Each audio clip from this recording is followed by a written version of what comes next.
Kofe tayyorlashni o'rganamiz. Demak, mana elektr tokga uladik.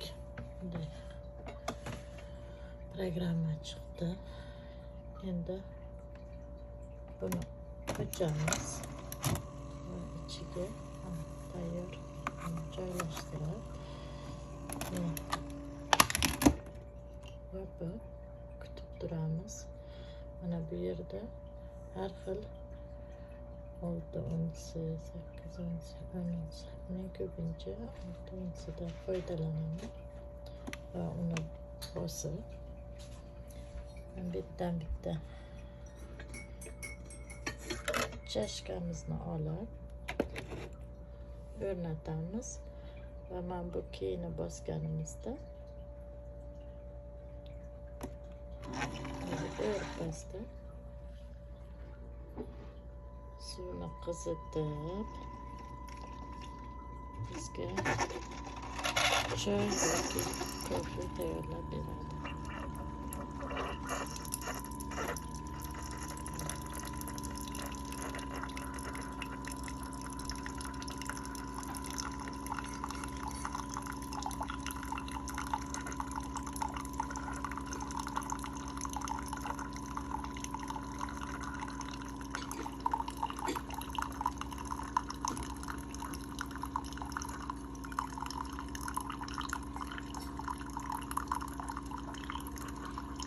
Xushbo'y damlar chiqdi.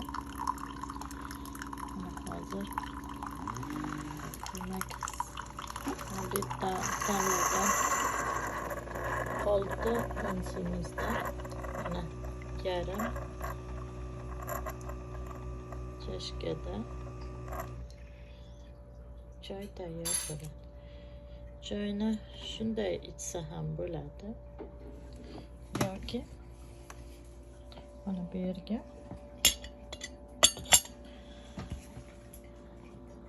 sut bor. Mana shu sutdan solib ham ichsa bo'ladi. Hammamizga yoqimli ishtaha. Agar choy yoki kofe damlab ichmoqchi bo'lsalaringiz, mana shunday tayyor keylik apparatdan foydalansa bo'ladi.